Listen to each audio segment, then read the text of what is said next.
بسم الله الرحمن الرحيم. الحمد لله رب العالمين،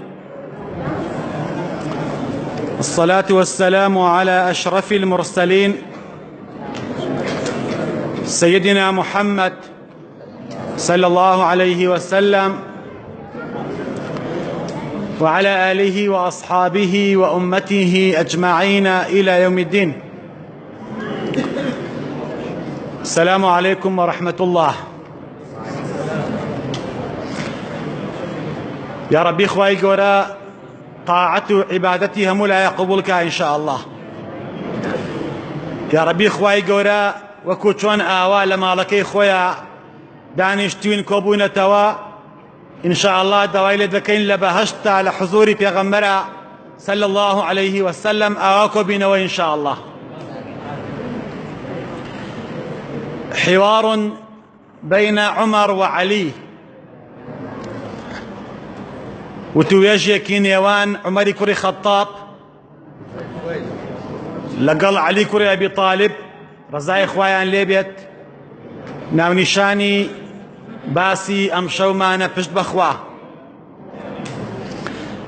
بابزانین شوان ئەبێت چۆن بێت، ڕاعی ئەبێت چۆن بێت، سەلیم بێت، مستەقیم بێت، گەلەکەی و شەعبەکەی نەخەڵەتێنێ، سادق و ڕاستگۆ بێ لەگەڵیان. لزماني عمر كري خطابة فتح مدائن كرا. فتح كوا كرا مدائن ثاني يعني چي؟ يعني أمريكا إستا، يعني إمبراطوريتي فارس هاو بچوك دا لسر دستي عمر كري خطاب كومالي رشوروتو بيبتي داماو بەڵام عەقیدەیان هەبوو، مەبدە و بیرروباوەڕیان هەبوو. مەدائین ڕزگار کرا. کە مەدائین ڕزگار کرا زێڕ و مجەوهەرات و ئاڵتوون و هەموو سەروەت و سامانی کیسرا کەوتە دەستی مسڵمانان. قائیدی جەیشی ئیسلام لەو سەردەمەدا کێ بوو؟ سعدي كري أبي وقاص. سعدي كيه؟ سعدي كري أبي وقاص قائدي جيش مسلمانان بو. كاتك خزيني كسرا كوت جير دستيان هميان فرهود كردا، هميان أوديو كرت وكو شفركاني نويك ها وەکو ساڵی 91 تەنانەت لە دوای ڕاپەڕین بۆری دانرابوو مەشروعی ئاوی زەڵم بۆ سلێمانی و هەڵەبجەی تازە بەعز داینابوو. ئەمانە خواردیان، ئەمانە بۆریەکانیان دەرهێناوە بۆ شمشاڵ لێدان. ها سعدی کوڕی ئەبی وەقاس کاتی ئەم هەموو مجەوهەرات و ئاڵتوونە کەوتە ژێر دەستی، وتی کێ هەیە بازنەکانی کیسرا و تاجەکەی کیسرا بەرێت بۆ مەدینە، لە مەدائینەوە بۆ مەدینە 25 شەو ڕۆژ ڕێ بە حوشتر و بە ئەسپ. کێ هەیە ئەمانە بەرێت بۆ ئەوێ تەسلیمی عومەری کوڕی خەتابیان کات، خەلیفەی پێغەمبەر صلى الله عليه وسلم. پیغمبر صلى الله عليه وسلم وعدی یاوە بە سوراقەی کوڕی مالک کە ئەبێ بازنەکانی کیسرا بکەوێتە دەستی سوراقەی کوڕی مالک. ئەو وعدەی پێغەمبەر هێشتا ماوە صلى الله عليه وسلم. تاجەکەی کیسرا کە ئاڵتوون بوو ئەوەندە قورس بوو نەی ئەتوانی بیکاتە سەری، نزیکەی 20 کیلۆ بوو، هەمووی ئاڵتوون بوو. هەڵیان واسی بوو بە سەقفەکەوە، کورسێکیان لە ژێر تاجەکەوە دانابوو، ئەم ئەچووە سەر کورسیەکە و سەریە کرد بە تاجەکەیە. ئەوەنە قورس بوو، 20 کیلۆ ئاڵتوون، 30 کیلۆ ئاڵتوونە بوو. کەوتە دەستی کێ؟ سعدی کوڕی ئەبی وەقاس فەرمووی کێ هەیە ئەم تاجە و ئەم بازنانەی کیسرا بەرێ بۆ مەدینە تەسلیمی عومەری کوڕی خەتابیان کات. پیاوێکی عەرابی دەشتەکی ڕەشوڕوود جلپرتووکا و جلوبەرگ دراو هەڵسایەوە فەرمووی ئەنە لەها یا قائد الجيش من ئەیگەیەنم بە سەلامەتی ئەی قائدی جەیش ئەی سەعەد من ئەمە بە سەلامەتی ئەگەیەنم. ئەزانن یانی چی؟ دکتۆر عومەر عەبدولکافی ئەفەرمێ وەکو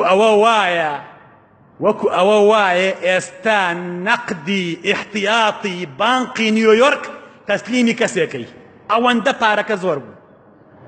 نەقدی ئیحتیاطی بانقی نیویۆرک تەسلیمی کەسێکەی ئەو هەموو مجەوهرات و ئاڵتونە.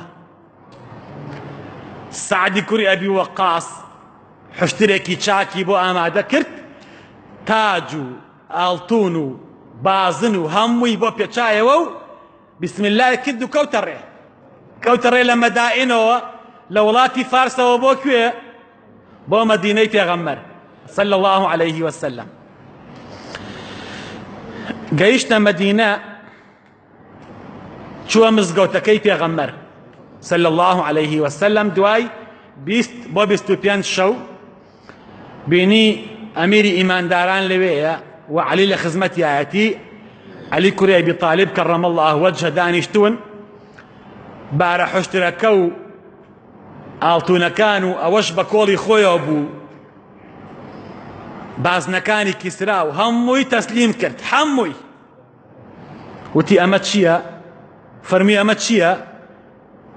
ئەی ئەعرابی ئەی دەشتەکی وتی قوربان ئەمیری ئیمانداران ئەمە قائدی جەیش سعدی کوڕی ئەبی وەقاس ناردوویەتی وتی کێ ئەیبات؟ وتم من ئەیبەم ئەوا تەسلیمی بەڕێستم کرد. عومەر ویستی تاقی کاتەوە وتی ئەما ئەرسەلە مەعەکە سەعد غەیرە هذا ئەی دەشتەکی هەر ئەمەی بۆ ناردم سەعد هیچی کەی بۆ نەناردم بۆ تاقیکردنەوە بوو.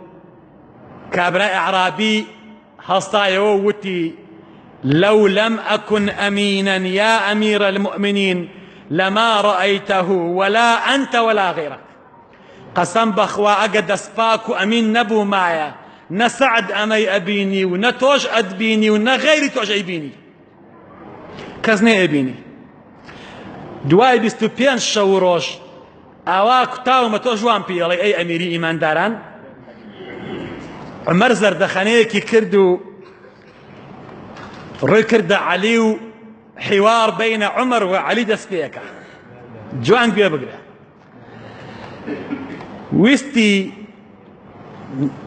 ویستی خەڵاتێ با بەم پیاوە بەڵام خەڵاتی مادی نا خەڵاتی معنەوی ویستی بەرزی کاتەوە معنەویەن بەرزی کاتەوە. فەرمووی ئەی عەلی يا علي يا أبا الحسن إن قوما أدوا هذا إلى أميرهم جد أمناء قومك كسيكيان تيابيت أو أند أمين بيت أعمهم آلتون زيرو بازنو تاجي كسرا بأميني تسليمي أميركيان بكن براستي أمينا براستي بو أوا أشيان قيادي سر أرز بكن براستي أي أبا الحسن أي علي كسانك پروردك رابي بأمانته وأمهم آلتون زيرا تسليمي أميركيان بكن براستي شياوي أون أن الأرض يرثها عبادي الصالحون كأبي ببن بميرات قري أرز. علي فرموي يا أمير المؤمنين أي عمر أي أميري إيمان داران يا بقرا عففت فعفوا ولو رتعت لرتعوا أي أميري إيمان داران تو خوت باكي جير دستكاني شت باك بون قسم بخوا لا داية امش لا ربون سایەی ڕێک نییە هەر درەختێلار بێت الناس على دين ملوكهم. أي أمير إيمان داران تو خود باكي، تو خود دسباكي عفيفي، خيانت ناكي جير دستكاني شد آوان. ولو رتعت لرتعوا، أجر تو لا داية جير دستكاني شد لايان أداو تماعي دنيا أي قرتن. أنت مستقيم وكلهم مستقيم، ولو أنت حرامي كلهم حرامي. تو خود ريكي جير دستكاني شد ريكن. أجر توش مش أخور بويتايا، أجر توش سلطة بكار بها نايا بو دولا من دي خود، أجر توش بسر دينا وخود دولا من كردايا جير دستكاني شد آواء بن بلا ما دام تو خود ريكي جير دستكانت آواء بأميني أمانة تسليمك نوا. عمر كوري خطاب سراقي كوري مالكي بان كردو بازنكاني كسراي كرد دستيو لناو بازاري مدينة دا سراقة هاواري كرت. كيف أنت يا سراقة وفي يديك سواري كسرى. بدنجي برزة وأنفر مديت يا غمري صلى الله عليه وسلم أو توا خلقي بيري هجرتي أنا كردوا. أي سراقة حالة شونة وبيت شونة بازنكاني كسرى لدسقت. دعائي سراقة بازنكاني تسليمي بيت المال كردوا بخش كراب سر فقير وهجار وإيمان داران دا عينا لا يخومان. خلقنا أمان خوش بيت، خوا عاقبة خير مان كيت، خوا رحمان بيب كيت، خوا إيمان من سلامت كيت، خوا طاعت من قبول كيت، خوا بزيب حال ما نابيت توا، خوا هرزاني خيت ولات معنوا، خوا لقناحي باوك دايك مان خوش بي، لقناحي مردوكان مان خوش بي، خوا شفاي نخوشكان مان بي، خوا شفاي نخوشكان مان بي. يا ربي خوايا گیان دعاکان مانگیرا بکەی. يا ربي ئەوەی چاکە خوایا چاکی بۆکەی، ئەوەی خراپە خوایا چاکی کەی. ئەگەر باش نابێ خوا لە ناوی بەری، خوایا ڕزق و ڕۆزی حەڵالمان بەنسیب بکەی. يا ربي خوایا هەر کەسێ ژنی نەهێناوە ئافرەتی ساڵحی بەنسیب بکەی، هەر ئافرەتێ شووی نەکردووە خوایا پیاوی چاکی بەنسیب بکەی. يا ربي خوای پەروەردگار لە گوناحی مردووەکانمان خۆش بی، عاقبەتمان بەخێر کەی. خوایا بە ئیسلامەتی بمانژێنی، بإسلامتي بمامريني. خويا برشفاعتي بيغمبر من خي. آمين والحمد لله رب العالمين. والسلام عليكم ورحمة الله وبركاته. مناسبة مك